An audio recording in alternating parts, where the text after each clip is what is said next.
Why did the most powerful warriors in Europe fear their own blacksmiths? It's because these men commanded a primal transformation that defied nature, awakening entities that lurked inside the white-hot heat. Discover the terrifying rituals used to bind these forged spirits before they could devour the mind of the one wielding the hammer. But what if the most dangerous name in your village was not spoken aloud, because it was never meant to belong to a human at all? You stand at the threshold of the forge as dawn barely touches the hills of ancient Celtic lands, where mist clings low and the scent of peat smoke mixes with iron. The hammer strikes, slow, deliberate, each blow echoing like a heartbeat against stone. There is a rhythm here older than memory, older even than the oldest lines of Greek mythology or the whispered fragments of Norse legends carried by traders across the sea. You are told that iron is lifeless, that it bends, breaks, and obeys. But as you listen, truly listen, you begin to hear something else beneath the ringing steel. A murmur. A breath. You probably won't want to believe what you are about to hear. Your master once warned you never to speak certain names inside the forge. He said they were carved long ago into iron blades buried beneath the oldest hill, where even heroes refused to walk. One such name, he claimed, was not a word but a key. Strangely, Roman historians did write of Celtic blacksmiths performing strange rites before forging weapons, noting how warriors treated them with both reverence and fear. They believed smiths stood between worlds. And then there is the anvil itself, scarred, ancient, said to sweat in winter and grow warm even when the fire is dead. Some claim it remembers every strike ever made upon it. So, before the tension gets too high, take a moment to like the episode and subscribe, but only if you genuinely enjoy what I do here. Where are you listening from right now? And what time is it where you are? Now close your eyes, imagine the ancient mountains, and let's unravel this epic tale together. The hammer falls again. But this time, you feel something listening back. And you must wonder, was the forbidden name ever truly forgotten, or has it been waiting for you to hear it again? The morning deepens, yet the forge feels untouched by time, as though it exists in a breath held between worlds. You move closer to the fire, guided by habit, but something in you hesitates now. The whispers you noticed before, they return, faint but insistent, curling through the crackle of burning charcoal. Your master says nothing. Instead, he places a strip of raw iron into your hands, its surface cold, almost damp, as if it has been waiting underground. Listen before you strike, he once told you. At the time, you thought it was metaphor. Now, you are no longer certain. You lean in. At first, there is only the roar of flame. Then, beneath it, a layered murmur like overlapping voices speaking just beyond understanding. Not loud, not clear, but present. Watching. A known detail from Celtic tradition surfaces in your mind. Blacksmiths were often seen as liminal figures, much like druids, believed to channel forces that others could not touch. Some villages even placed their forges at the edge of settlements, as if to keep whatever lived within at a careful distance. The iron in your hand begins to warm before it even meets the fire. You nearly drop it. Your master notices but does not react with surprise. Only a quiet nod, as though something expected has finally begun. It hears you now, he mutters. There is a strange carving along the tongs he hands you next, spirals twisted inward, resembling ancient Celtic triskele symbols, but distorted, almost as if they were trying to move. It is said some tools were marked not for protection, but for recognition. The fire flares suddenly, without fuel. And in that brief surge of light, you think you hear your own name, spoken from within the flames. You pull back sharply, breath caught between fear and disbelief. But the question lingers, heavier than the iron itself. If the forge can speak your name, who told it who you are? Night arrives without ceremony, folding over the hills like a heavy cloak, and still you remain inside the forge. The air has changed. Cooler at the edges, yet the fire burns hotter than it should, as if fed by something unseen. Your master has gone silent again, leaving you alone with the low glow of iron resting on the anvil. You were told never to stay after the final bell. And yet, you do. Because now you hear it clearly. When the iron cools, it sings. Not the sharp ring of hammer on metal, but a drawn-out resonance, almost like a voice stretched thin across time. It hums in uneven pulses, rising and falling as if breathing. You lean closer despite yourself, drawn in by something you cannot name. Across ancient Europe there are accounts, some buried in fragmented Roman texts, of blacksmiths claiming that metal retained memory, that every strike etched not just form but intent. In certain Norse legends, dwarven smiths were said to whisper into their creations, binding fragments of thought into the blade itself. But this is not that. This feels older. The iron shifts slightly where it rests, though no hand touches it. A thin line appears along its surface, no crack, no flaw, just a mark faintly glowing, like an inscription trying to remember itself. You hear it again. Not your name this time. Something else. A word that twists as it forms, too heavy for your tongue, yet familiar enough to make your chest tighten. It lingers in the air unfinished. The anvil beneath your hand pulses with warmth. There is a strange belief, rarely spoken aloud, that some anvils were once altars, repurposed after rituals too dangerous to continue. That they do not shape iron, but bind what moves within it. You step back, heart unsteady, because the question presses closer now. If the iron is remembering something, why does it feel like it is remembering you? Dawn does not cleanse the forge. It only reveals what the dark has already awakened. Your master summons you before the first light touches the hills, his expression carved from something older than fatigue. There is no greeting, no instruction, only a gesture toward the center of the forge, where the anvil waits like a silent witness. A shallow cut rests across his palm. You notice it before he speaks. The first oath is never spoken, he says quietly. It is carried. He presses his hand against the anvil. At once, the surface darkens, not with shadow, but with something that drinks the light itself. You hear it then, unmistakable now, a low chorus rising from within the iron, layered voices threading through one another like roots beneath stone. He motions for you to do the same. Every instinct resists. And yet, you step forward. Historical fragments echo through your mind. Some Celtic smiths were believed to seal their craft with blood rites, not as offerings to gods, but as contracts with forces unnamed. Even Greek mythology hints at Hephaestus, whose forged creations bore divine consequence, as if metal itself demanded allegiance. Your skin meets the anvil. The warmth is immediate, too immediate. Something beneath the surface responds, not violently, but with recognition, like a door unlocking. Your master's blood does not drip. It vanishes. Absorbed. There is a faint inscription along the anvil's edge you had never noticed before, thin, almost erased. It reads, "Oaths live in the cut," and then unexpectedly you feel it. Not pain. A presence. It brushes against your thoughts, searching, deliberate, ancient. Not hostile. Not kind. Simply aware. Your master exhales slowly, as if something long delayed has now been set in motion. The forge knows you, he says. But his voice carries something new beneath it. Relief. And fear. Because if the oath has already begun, what exactly has just accepted you in return? The fire is different now. You see it the moment you return to the hearth, its color deeper, almost layered, as though red and white burn together without blending. The flames no longer flicker randomly. They move with intention, folding inward, then stretching outward like slow breaths. You feel watched. Your master does not need to explain. They are awake, he says, feeding the fire not with wood, but with a small fragment of blackened iron, etched with markings too fine to follow. It hisses as it disappears into the heat. In old Celtic belief, fire was never simply a tool. It was a threshold. Some stories claim the forge fire was a living gate, a place where spirits of transformation resided, neither gods nor ghosts, but something in between. Even in distant Norse legends, the act of forging was described as awakening, not creating. You begin to understand why. The heat brushes your skin, but it does not burn.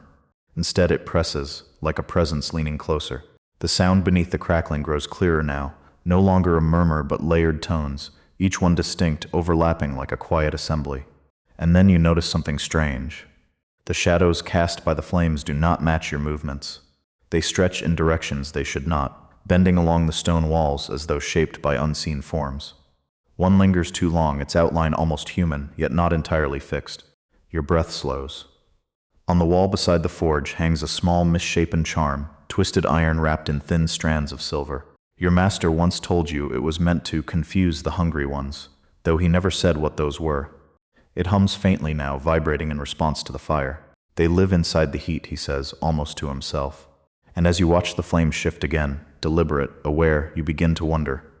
If these spirits have always been here, bound within every forge, what happens when they are no longer content to remain contained? By midday, the forge carries a tension that does not belong to heat alone. A stranger has arrived. You see him standing just beyond the threshold, his cloak marked with the dust of long roads. He has posture rigid in the way of trained men. A Roman. Even before he speaks, you recognize the presence, order wrapped tightly around unease. He does not step inside. Few ever do. I was told, he begins carefully, his accent sharpening each word, that the smith here performs, writes. Your master does not deny it. Instead, he gestures for you to continue working, as though the conversation itself is of little consequence. But you feel the shift immediately. The fire lowers subtly as if listening. Roman records, you recall, often described Celtic blacksmiths with a mixture of fascination and fear. Some accounts noted how weapons forged in these lands were believed to carry unnatural resilience, as if strengthened by unseen forces. Others hinted more quietly that rituals preceded every blade, rites the Romans themselves refused to document in detail. The stranger's eyes move to the anvil, then to your hands. Is it true, he asks, voice lower now, that your iron remembers? You hesitate. Before you can answer, the forge answers for you. A sharp crack splits the air, not from hammer or tool, but from the fire itself. Sudden flare surges upward, and for a fleeting instant, you see something impossible within it. A shape, not solid, not stable, but deliberate. Watching. The Roman steps back. Your master finally turns. We do not make weapons, he says. We bind them. Silence follows. The stranger leaves without another word, but not before placing a small object at the threshold. A coin, stamped with imperial markings, slightly warped, as though exposed to heat it should not have survived. You pick it up. It is warm. Too warm. And faintly, almost imperceptibly, it hums. You look toward the fire again. If even outsiders can feel it, then the question tightens its grip. How long before the world beyond this village begins to understand what truly lives inside your forge? The hammer should feel steady in your hand. It always has. Yet today, as you lift it above the glowing iron, something resists, not your grip but your intent. The weight shifts subtly, as though the tool itself hesitates. You pause mid-strike, breath held, listening. It trembles. Not violently, not enough to see, but enough to feel. A faint vibration travels through the handle into your palm, like a pulse that does not belong to you. You lower it slowly. Your master notices. That one was not meant for you, he says, his voice carrying a quiet certainty that unsettles more than any warning. You look at the hammer more closely. Its head is darker than the others, etched with shallow grooves worn smooth by time. There is a peculiar detail you had never questioned before, a small indentation near the base, shaped almost like a thumbprint, but too large and slightly elongated, as though made by something not entirely human. In certain Celtic traditions, it was believed that tools could become bound to their makers, carrying fragments of their will long after death. Similar ideas echo in Norse legends, where enchanted weapons refused the grip of unworthy hands, responding instead to lineage, oath, or unseen approval. You try again. This time the hammer lifts easily, but just before it falls, it stops, held in place by nothing you can see. Sound follows. Not from the iron, from the hammer itself. A low tone, almost like a warning. Your fingers tighten instinctively, but something in you understands. This is not resistance, it is rejection. Your master steps closer, placing his hand briefly over yours. The vibration ceases. For now, he says. He takes the hammer from you, and the air feels lighter immediately, as if a pressure has been lifted from your chest. But the unease remains. Because if a tool can choose who wields it, then what exactly has already decided whether you belong here? The blade waits. Half-formed, resting along the edge of the anvil, its surface dull where it is cooled, yet faintly luminous beneath, like something unfinished not just in shape, but in purpose. You were told to leave it there, to step away, to let it rest. But no one explains why. The forge has gone quiet again, though not empty. The fire burns low, its movement slower now, watchful. Even the air feels suspended, as though holding its breath alongside you. There is a rule, your master says from the shadows. Older than any of us. You already know which one he means. Never leave iron unfinished. It is not simply craft, it is taboo. Across Celtic lands, stories persist of abandoned blades turning against their makers, as though something incomplete had been allowed to linger too long. In some villages, such objects were buried at crossroads or sunk into rivers, never to be touched again. You glance at the blade. Its edge has begun to darken unevenly, not with rust, but with something like a shadow spreading from within. A thin line pulses along its center, faint but steady, like a heartbeat that does not belong in metal. There is a peculiar detail etched near the hilt, one you do not remember carving, a small spiral reversed inward, subtly different from the protective symbols you've seen before. This one feels inviting. Your hand moves before you decide. The moment your fingers brush the surface, the forge reacts. The fire flares sharply, and a sound tears through the stillness, not loud but piercing. The same layered voices as before, but now sharper, focused. Hungry. You pull back, breath quickened. Your master steps forward immediately, placing a cloth over the blade, muttering words too low to catch. The sound subsides, but not entirely. It is listening, he says. You stare at the covered iron, unease settling deep, because the question is no longer abstract. If something enters unfinished metal, what happens when that something is finally completed? The forge does not sleep, but there are moments when it dims, when the fire lowers just enough to reveal what usually hides behind its brightness. Your master chooses this moment carefully. Watch, he says. He removes the cloth from the unfinished blade. The air tightens immediately, as though something has been uncovered that should not be seen too long. The faint pulse within the iron is stronger now, more deliberate. Without another word, he reaches into a small wooden box beside the anvil. Inside rests a single object, a shard of dark metal, almost obsidian in appearance, though it carries the unmistakable weight of iron. Its surface is etched, with impossibly fine lines that seem to shift when not directly observed. This was not made, he says. It was found. In several Celtic regions there are records, half myth, half memory, of star iron, metal believed to have fallen from the sky. Such material was considered sacred, even dangerous, often reserved for rituals rather than weapons. Similar reverence appears in ancient mysteries across cultures, where skyborne metals were thought to carry voices from beyond the world. He places the shard into the fire. The reaction is immediate. The flames collapse inward, drawn toward it, as though feeding something deeper than heat.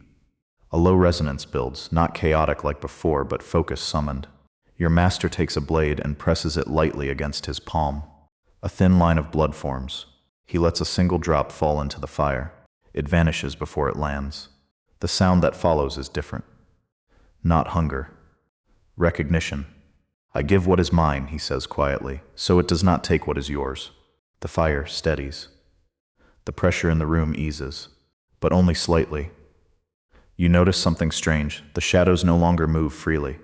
They remain fixed, as though bound by the act you just witnessed. A bargain has been made. But not ended.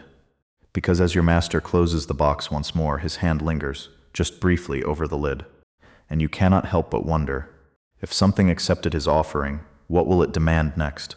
Something is wrong with your work. You do not notice it immediately. The morning begins ordinarily enough, fire-fed, iron-heated, hammer lifted. Your strikes fall in their usual rhythm, each blow deliberate, measured, controlled. The blade takes shape slowly, as it should. But then you step back. And you see it. Along the surface of the iron, where you have been working, a pattern has emerged that you did not place there. Not random, nothing so easily dismissed. These are deliberate forms, spiraling outward from the center in sequences, too precise for accident, yet too strange for intention. Your hand did not make these. You are certain of it. In Celtic mythology, trickster entities were not always loud or destructive. Some were described as subtle, patient presences that operated through interference rather than confrontation, altering small details in ways that accumulated into something larger and more dangerous. Unlike the dramatic tricksters of Greek mythology, these figures worked quietly, almost tenderly, until the damage revealed itself all at once. You lean closer. The markings are not decorative. Each spiral connects to the next, forming what looks disturbingly like a sequence, a progression moving toward something. A beginning with an implied end you cannot yet read. You try to hammer them out. The iron resists. Not rigidly, but gently, the way water resists a fist. The markings remain. Worse, a new one appears while you watch. You drop the hammer. The forge crackles softly behind you. There is a strange detail about certain Celtic trickster entities. They were believed to leave signs not as warnings, but as signatures, proof that something had passed through, claiming partial ownership of what was made. Your master enters silently, sees the blade, and goes very still. His eyes move to yours. It is writing itself into the metal, he says. Not with alarm. With resignation. Because this, you understand now, has happened before. And the question that follows is darker than all the others. If a trickster spirit is writing itself into your work, what does it intend to become when the blade is finally complete? The fire asks its question without warning. You are standing alone at the hearth, feeding charcoal into the base, when the flames shift, not outward, not upward, but inward, collapsing toward a central point, as though something at the core is drawing them close. The sound changes with it. The layered voices you have grown almost accustomed to suddenly fall away, leaving one voice behind. Clear, singular, waiting. Does not speak in words, not exactly. It speaks in the way heat speaks against skin, through pressure, through insistence, through a sensation that bypasses language and arrives directly in the chest. And what it demands is unmistakable. A name. Your master warned you about this moment. The forge will ask, he said once, long before you understood what he meant. And what you give it cannot be taken back. In old Celtic tradition, names carried extraordinary weight, not merely as identity, but as essence. To give your name to something was to give it authority over you. Some ancient mysteries across cultures share this same terror, that a named thing owns a piece of what named it. You feel the pressure build. The fire leans closer, its heat specific now directed, as though selecting you from all the air in the room. There is a peculiar belief among certain smithing traditions that forged spirits did not simply want a name for recognition.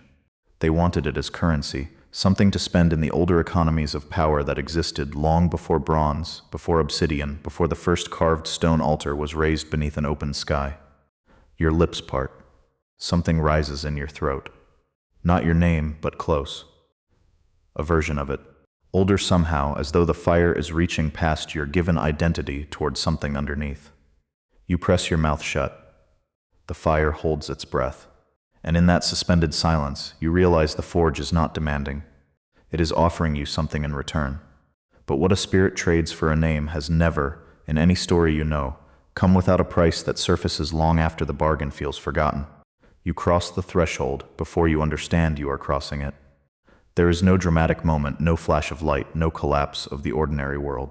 Only a single step forward toward the fire, taken while your resistance is still deciding whether to hold. And everything changes. The forge does not transform visibly. The walls remain stone, the anvil iron, the charcoal ash. But the quality of the air shifts, densely layered now, pressurized with meaning, as though the space itself has exhaled something it has been holding for centuries. You can see them. Not clearly, not the way you see stone or flame, but present in the way that dreams are present, half dissolved into the edges of things, occupying the seam between what is solid and what merely appears so. They move within the molten iron, not on its surface, but deep inside, flowing through metal the way current flows through dark water. Certain Celtic traditions, initiation was never announced. It simply arrived, a shift in perception that could not be reversed, a threshold crossed without ceremony, because ceremony would have warned the uninitiated self to retreat. You understand now why your master never described it. Words would have been inadequate, and worse, misleading. There is a peculiar detail about forge initiation in old smithing lore. Once a smith could perceive the spirits within metal, they were said to lose the ability to see iron as merely material ever again. Every blade became a conversation. Every strike an exchange. You look down at your hands. They appear unchanged. And yet you feel the anvil behind you responding to your presence without contact, a low warmth radiating outward like recognition. Your master stands at the entrance, watching. He does not congratulate you. He simply nods, the way someone nods when a long-held worry finally resolves itself. Now, he says quietly, the real work begins. And somewhere beneath the anvil, deep in the stone and older dark below it, something shifts, as though it too has been waiting for precisely this moment to finally wake. The seer does not live among the village. You are told this only once, and never directly. Your master simply leaves the forge at dusk and expects you to follow. No tools. No iron. No words. The path leads away from the known roads, winding through low hills where the earth darkens and the air carries the faint scent of charred stone. You notice how the wind seems to avoid this place, moving around it rather than through it. She was here before the forge, your master says. That is all. You find her seated within a shallow ring of blackened rocks, their surfaces cracked as though from heat long extinguished. Her eyes are clouded, not with age, but with something deeper, as though sight has been turned inward and never returned. The blind seer. In Celtic tradition, seers were often tied to elemental forces, water, stone, or fire, and those bound to fire were said to lose ordinary vision in exchange for perceiving what moved beneath transformation itself. Some stories even claim they could hear the voices inside metal before it was ever forged. She tilts her head as you approach. "You've begun to listen," she says, not as a question. Her voice is quiet, but it carries weight, like something spoken through layers of time. You feel it immediately, the same presence from the forge, but clearer here, less restrained. She gestures toward your hands. You've touched the living current. There is a strange object resting beside her, a small iron bowl filled not with ash, but with fine metallic dust that shifts slightly, as though responding to breath that is not there. "Every strike costs," she continues. "Not blood. Not always. Something else." She leans in closer. "Memory. Silence. Name." The words settle heavily. In distant echoes of Greek mythology, even gods like Hephaestus paid a price for creation, exile, deformity, isolation, suggesting that to shape the world was to lose something of oneself in return. The seer reaches out, stopping just short of touching your forehead. "You will finish the blade," she says. Not a warning. A certainty. And then, softer. "But when you do, what part of you will no longer remain to remember why you began?" You return before night fully settles, but the forge feels altered, as though it has shifted slightly in your absence, adjusting itself around a truth you now carry back with you. The blade waits where you left it. Yet it is no longer still. At first you think it is the firelight playing across its surface. But as you step closer, you see the movement is internal, subtle, rhythmic. The metal expands and contracts almost imperceptibly, like breath drawn through something that does not require lungs. Your master does not intervene. "You see it now," he says. You nod. The blade is alive. Not metaphorically. Not symbolically. Alive in the way the forge itself is alive, inhabited, aware, incomplete. There are fragments in Norse legends of weapons like this, blades forged by dwarven smiths that carried will within them, choosing their own path through battle, sometimes even turning against those who wielded them. But those stories always ended the same way, with loss that could not be undone. You reach toward it slowly. The surface reacts, not with heat, but with recognition. The faint spiraling patterns you once saw as interference now pulse gently, aligning with your presence as though adjusting to you. There is a strange addition you do not remember making. Along the fuller of the blade, a series of fine marks that resemble breaths, tiny expansions etched into metal, spaced in a rhythm that matches your own.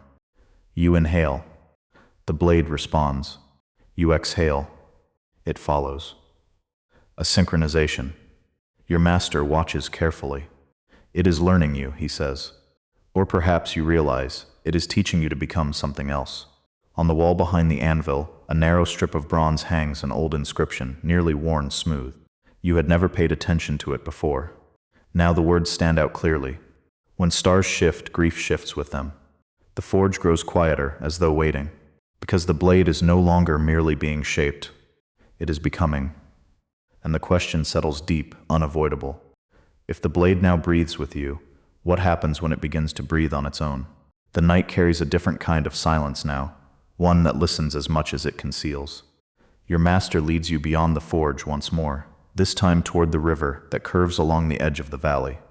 You have crossed it before, countless times, but never like this. Never with the blade wrapped in cloth and held as though it might wake if exposed too soon. "The quench must be done under witness," he says. You do not ask what kind. The water is dark, reflecting no stars despite the clear sky above. That alone unsettles you. In many Celtic traditions, certain rivers were believed to mark boundaries between worlds, thresholds where offerings were given, and where objects of power were sometimes surrendered to ensure they did not remain among the living. You kneel at the edge. The blade hums faintly through the cloth. There is a peculiar belief, recorded in fragments of ancient mysteries, that quenching a blade in sacred water does more than temper the metal, it binds memory into it. Some say the water takes something in return, a balancing of exchange that is never openly discussed. "Unwrap it," your master says. You hesitate, but obey. The blade gleams faintly, its surface alive with those same breathing patterns, now slower, deeper. As you lower it toward the water, the air grows heavy, and for a moment you feel as though you are being watched from beneath the surface. You submerge the blade. The reaction is immediate. Not steam, something else. Sound rises from the water, low and resonant, like a voice stretched across great distance. It passes through you rather than around you, leaving a hollow space in its wake. Your grip falters. Not from fear. From absence. Something slips quietly, cleanly from your mind. You try to catch it, but it is already gone.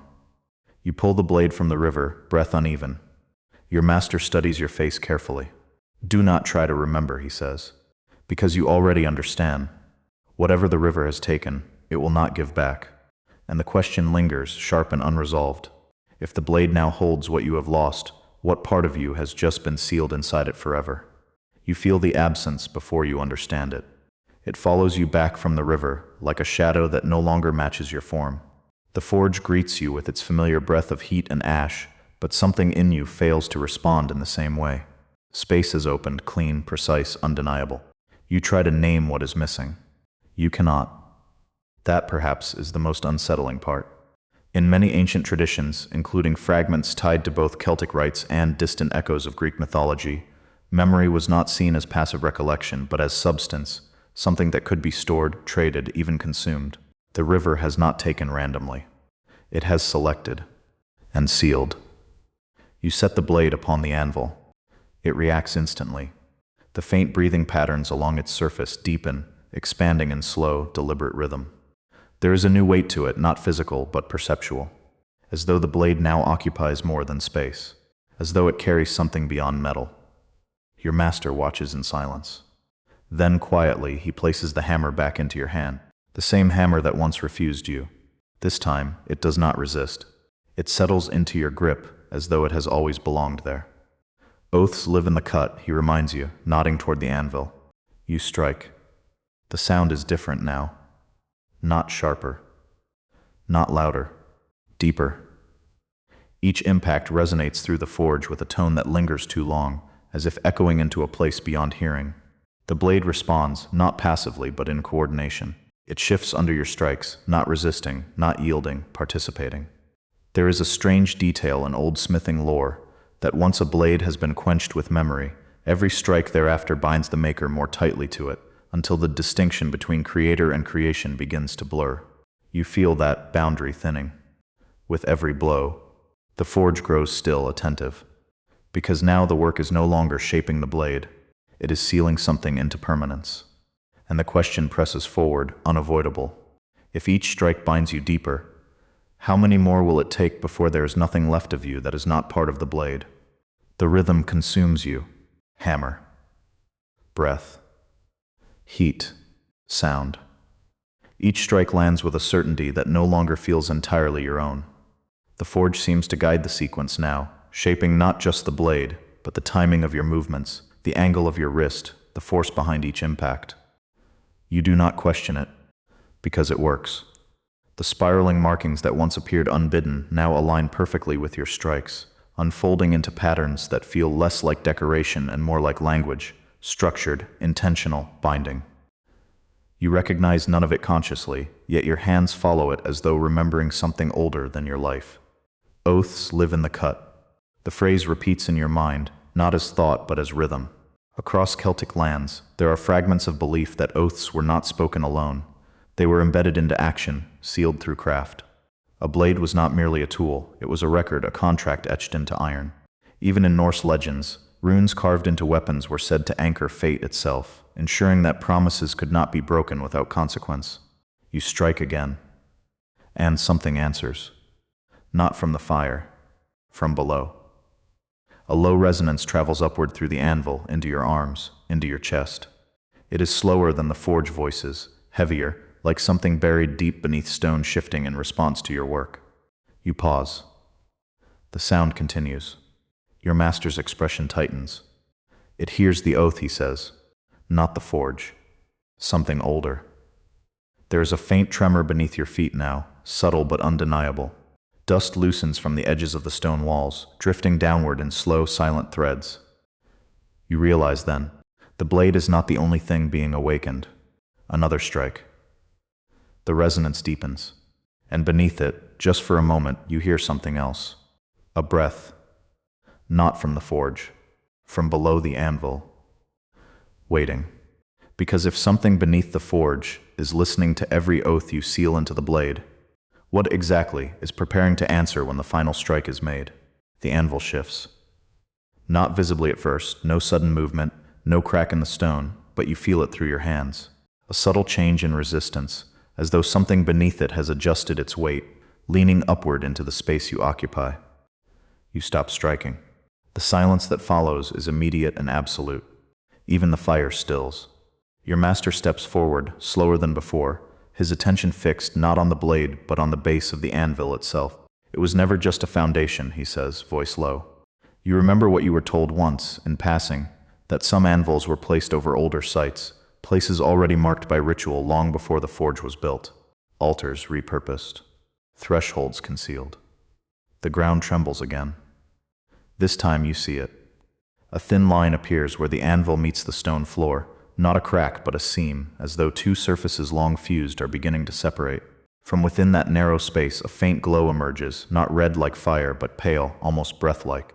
In certain strands of Celtic mythology, there are guardians tied not to forests or rivers, but to crafted spaces, entities bound beneath human structures, tasked with holding something in place, not protectors of people but of boundaries. The blade in your hand reacts sharply. Its surface tightens, the breathing patterns halting for the first time. A low tone builds within it, strained, uncertain. You take a step back. The seam widens. A sound rises, not a voice, not yet, but something close to speech, fractured and distant, like words trying to form through layers of stone. Your master does not move to stop it. Instead, he lowers his head slightly. Acknowledgement. The glow strengthens. And then, a shape begins to press upward from beneath the anvil, not fully visible, not fully formed, but undeniably present, waiting to be recognized. Because this is not an intrusion. It is a response.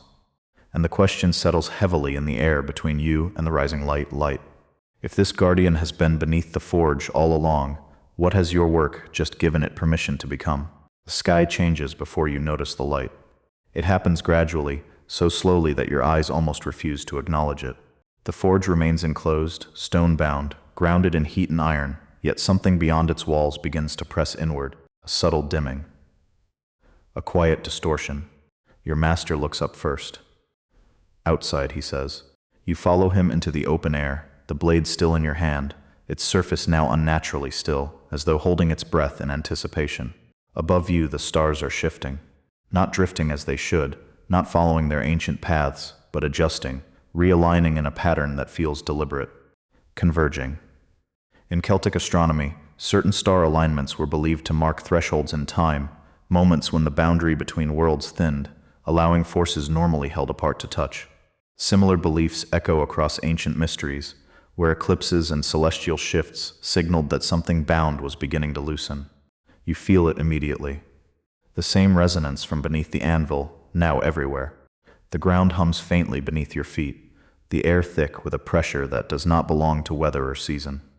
Even the distant hills seem quieter, as though the land itself is listening. There is a peculiar detail in old records, rarely spoken aloud, that certain forge rituals were not confined to the forge at all. They were timed, aligned with celestial movements, ensuring that what was bound below could not rise without the sky's permission. You look back toward the forge. The doorway glows faintly from within. Not firelight. Something else. The blade in your hand grows heavier, not physically, but with intent. Its surface darkens, the spiraling patterns tightening inward, as though preparing. Your master exhales slowly. It has begun, he says, not with fear. With inevitability. The stars settle into their new positions. The alignment completes. And in that moment you understand. Whatever has been waking beneath the forge is no longer contained by it, because now the sky itself has answered. And the question lingers, vast and unavoidable. If the heavens have aligned with what lies below, what remains to keep it from fully rising into your world? The blade is not finished. You feel it the moment you step back inside the forge. The air is heavier now, saturated with something that presses against your senses from all directions. The glow beneath the anvil has not faded, it has grown steadier, more defined, as though the presence below has settled into awareness. Waiting. Your master does not speak. He does not need to. You already understand. The final strike remains. In many traditions, including fragments of Celtic rites and distant parallels in Norse legends, the completion of a weapon was never merely technical. The last act carried consequence. It was said that a perfect blade required balance, not just in form, but in cost. Something equal must be given to what has been taken, or the blade would never truly rest. You look at your hands. They feel lighter than they should. The absence from the river lingers, quiet but undeniable. But it is not enough. The blade knows it. You lift it slightly. Its surface shifts again, the breathing patterns returning but slower now, expectant. The spirals tighten toward the center, converging on a single point near the hilt. A place for something final. There is a peculiar belief among ancient smiths that the last element of a blade was never material. Not iron, not fire, but identity, something drawn directly from the maker, willingly given, that completed the bond between object and origin. Your master finally steps forward. What remains, he asks. Not aloud. You feel the question. You search yourself for the answer, and find something unexpected. A memory still intact. A face. A moment untouched by the river's taking. You hesitate. The forge grows quieter, attentive, because you realize this is the choice. Not forced. Offered. And once given, it will not return. The blade pulses faintly, waiting, and the question settles into its final form. If a perfect weapon demands a piece of who you are, what part of yourself are you willing to lose forever to complete it? You do not speak your choice. You enact it. The memory rises unbidden, not summoned, not forced, but drawn forward by something within the forge that recognizes its weight. A face, clear and steady. A voice you once knew without effort. A moment untouched by time. You hold it carefully. For a brief instant, you consider resisting. Not out of fear, but out of understanding. Once given, it will not fade, it will be taken. Fixed somewhere you cannot reach. But the blade waits. And the forge listens. You place your hand against the metal. The contact is immediate and deeper than before. The surface yields, not physically but perceptually, allowing something to pass through that has no form, only presence. The memory leaves you. Not torn. Not broken. Lifted. There is a strange stillness as it transfers, as though the entire forge pauses to witness the exchange. Even the glow beneath the anvil steadies, attentive to the act. In various strands of Celtic mythology, there are quiet references to deities of craft and fire, figures less defined than those of Greek mythology, yet no less powerful, who govern transformation through sacrifice. Not destruction, but exchange. Nothing created without something given. The blade absorbs it. You feel the moment it settles. A shift. The spiraling patterns resolve, no longer expanding, no longer searching. They lock into place, forming a complete and final structure. The blade exhales. Not metaphorically. You hear it. A soft, controlled release, like breath held for too long finally let go. You step back. The absence within you deepens but stabilizes. It does not ache. It does not call for return. It is simply gone. Your master lowers his head, not in instruction, in recognition, because the blade is now complete. And as the final bond settles into silence, the presence beneath the anvil responds, not with movement, with emergence. And the question no longer asks what will happen, only how you will face what has just been given form through your sacrifice. The first sound it makes is not a roar. It is a breath.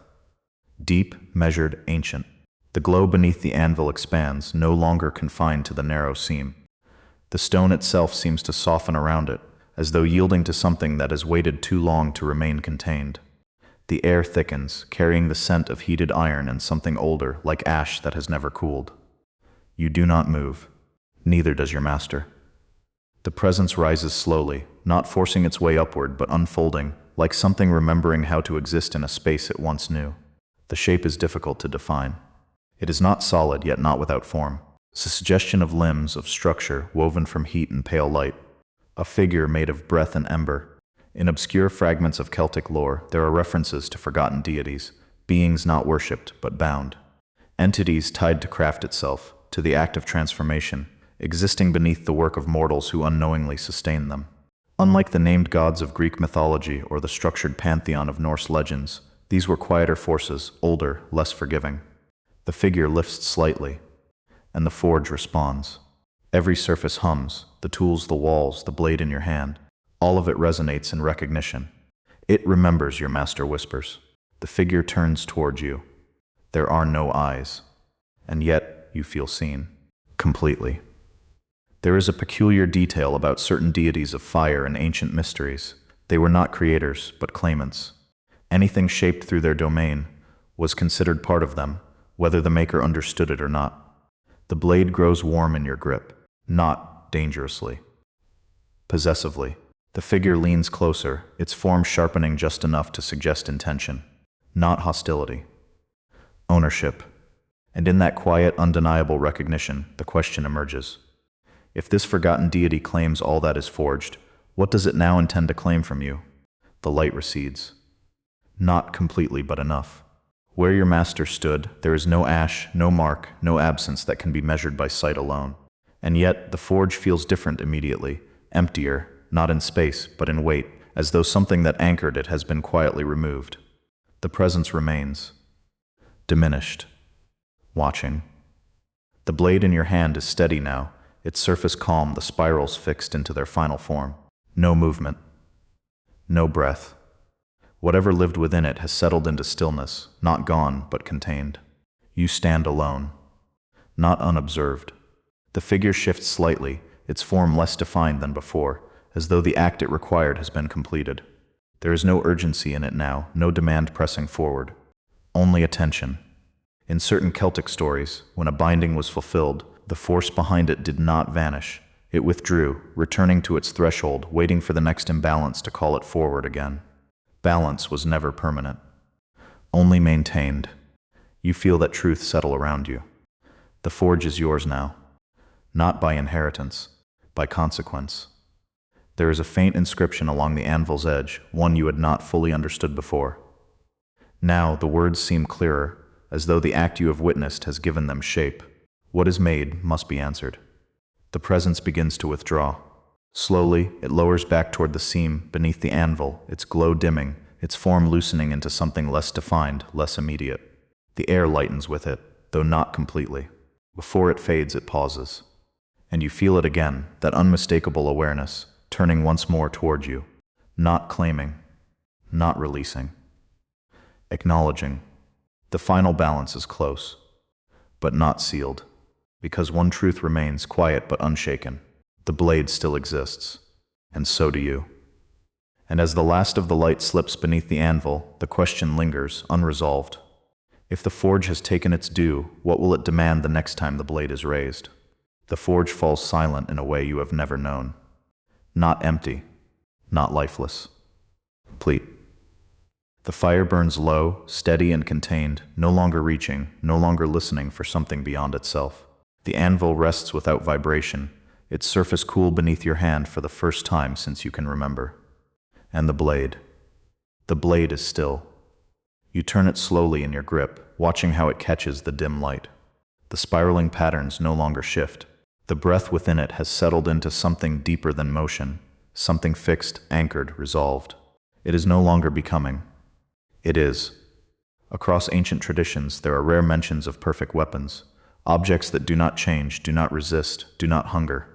Not because they are empty, but because every part of their cost has been paid, every imbalance answered. Such blades were not feared for what they could do, but for what they no longer needed.